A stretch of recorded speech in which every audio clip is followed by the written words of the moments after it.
Anna und ihr erster Halbmarathon. Anna ist 22 Jahre alt und wohnt in einer mittelgroßen Stadt namens Grünfels. Sie studiert dort Betriebswirtschaft, geht gern spazieren und ist auch ein bisschen sportlich, aber eigentlich mehr als Freizeitsportlerin. Ab und zu Yoga, manchmal Schwimmen und gelegentlich Radfahren. Eines Tages bekommt sie eine Nachricht von ihrer Freundin Lea, die sie einlädt, an einem Halbmarathon teilzunehmen.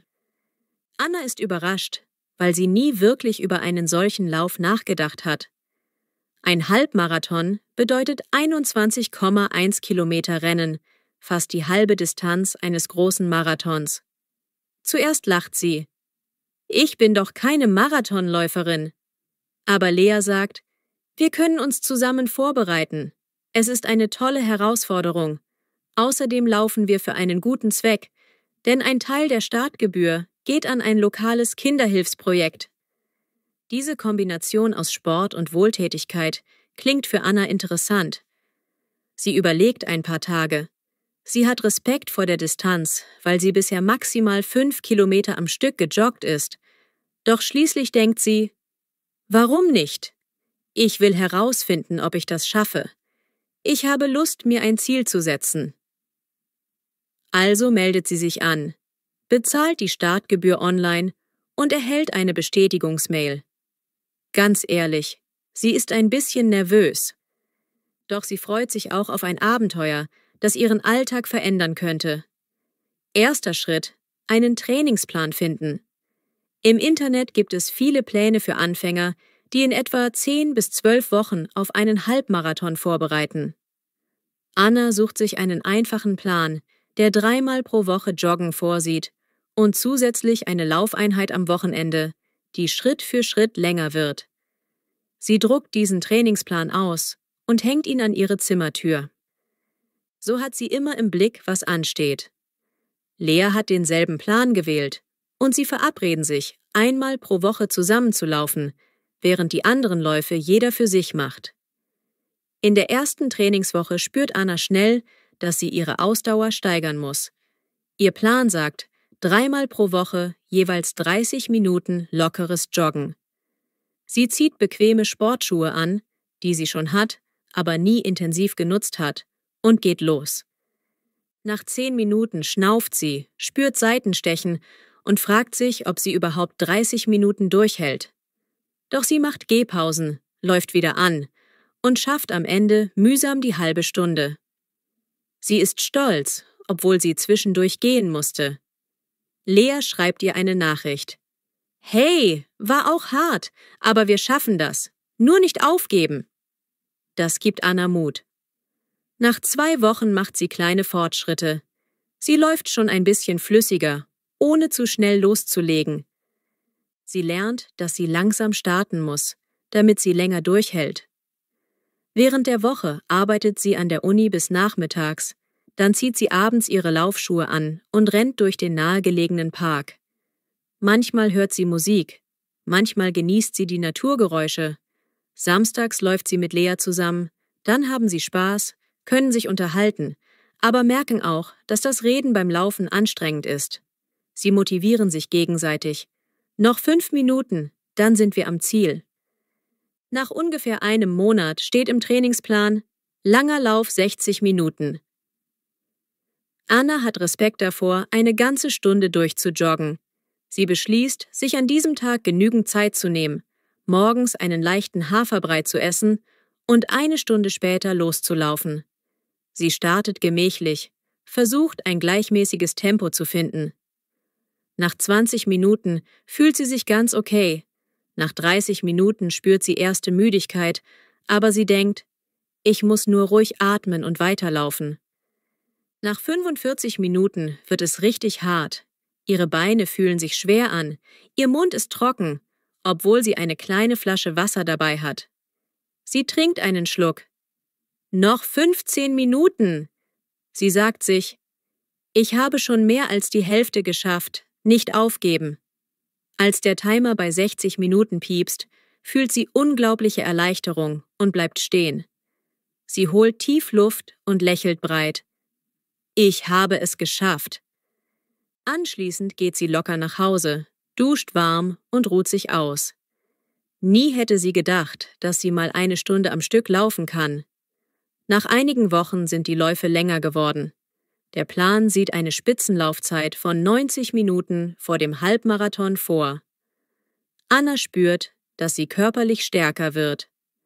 Sie achtet jetzt auch mehr auf ihre Ernährung, isst mehr Gemüse, Proteine und trinkt ausreichend Wasser. Manchmal hat sie keine Lust, wenn das Wetter schlecht ist oder sie müde von der Uni kommt, aber sie denkt an ihr Ziel, den Halbmarathon. Jeder Lauf zählt. Sie lernt außerdem Dehnübungen zu machen, um Muskelkater und Verletzungen vorzubeugen. Etwa in der 8. Woche des Trainings kommt Lea mit einer schlechten Nachricht. Sie hat sich leicht den Knöchel beim Sport vertreten und muss eine Woche pausieren. Sie ist frustriert, doch Anna versucht, sie aufzumuntern. Kurieren ist wichtiger, ehe es schlimmer wird. Ich laufe weiter, wir schaffen das gemeinsam. Lea nimmt sich eine Auszeit, kühlt den Knöchel und macht stattdessen ein bisschen Radfahren, um die Form zu halten. Anna läuft in dieser Zeit alleine. Es ist zwar manchmal einsamer, aber sie nutzt Podcasts oder Musik, um motiviert zu bleiben. Als der große Lauf näher rückt, beginnt Anna ein wenig zu grübeln. Was, wenn ich am Wettkampftag krank werde oder einfach zu langsam bin? Sie beruhigt sich, indem sie die Fortschritte sieht. Sie kann inzwischen problemlos 1 Stunde joggen, hat schon mal 12 Kilometer am Stück geschafft. Ein Halbmarathon sind gut 21 Kilometer, das ist immer noch ein großer Sprung, aber sie hat noch ein paar Trainingswochen. Lea kann auch wieder mitmachen, ihr Knöchel ist fast geheilt. Gemeinsam schaffen sie in der 11. Woche einen langen Lauf über 15 Kilometer. Für Anna ist das ein Rekord. Zwar braucht sie fast 2 Stunden, doch sie beendet die Strecke mit dem Gefühl, vielleicht ist das Unmögliche doch möglich. Schließlich ist der Tag des Halbmarathons da. Anna und Lea haben sich die Startunterlagen am Vortag abgeholt, mit ihrer Startnummer und einem T-Shirt. Die Atmosphäre ist aufregend. Viele Läufer, Musik, Stände mit Getränken. Anna spürt Kribbeln im Bauch, schluckt nervös. Sie hat am Morgen nur leicht gefrühstückt, ein bisschen Brot und Banane, damit der Magen nicht zu voll ist. Lea und sie reihen sich im Startbereich ein, versuchen sich zu entspannen. Ein Moderator kündigt an. Noch 5 Minuten bis zum Start. Dann zählen alle runter. 3, 2, 1, los! Die Menge setzt sich in Bewegung. Anna spürt den allgemeinen Schub. Sie läuft in einem ruhigen Tempo, Lea an ihrer Seite. Um sie herum sind viele Läufer. Manche rennen sehr schnell, andere laufen gemütlich. Die ersten 3 Kilometer vergehen wie im Flug. Anna genießt die Stimmung. Die Zuschauer am Straßenrand klatschen und rufen: Super! Weiter so!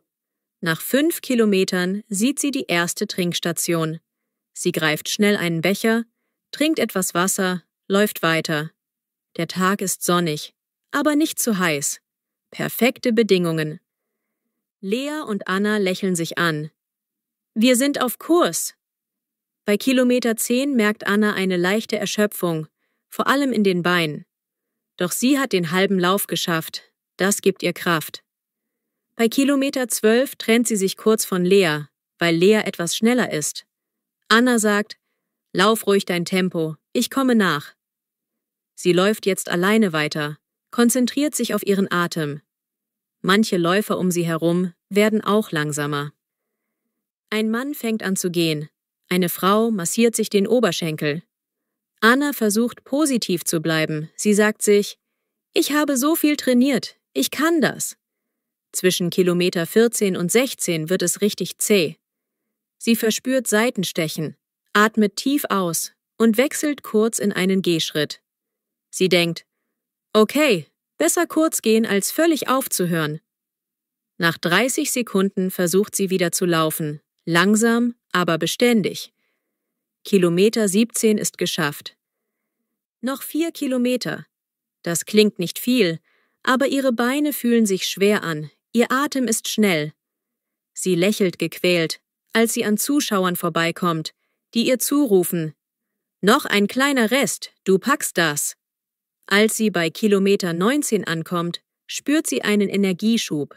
Das Ziel ist greifbar nah. Sie beißt die Zähne zusammen, erhöht minimal das Tempo. Die Strecke führt zurück in die Stadt, wo das Ziel aufgebaut ist.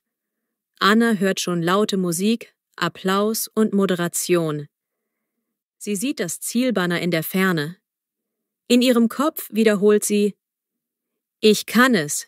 Ich will es!« Kilometer 20 ist vorbei. Nur noch etwas mehr als 1 Kilometer. Dabei kommt Lea plötzlich von hinten. Sie hatte in der Zwischenzeit vielleicht einen Stopp und läuft nun wieder.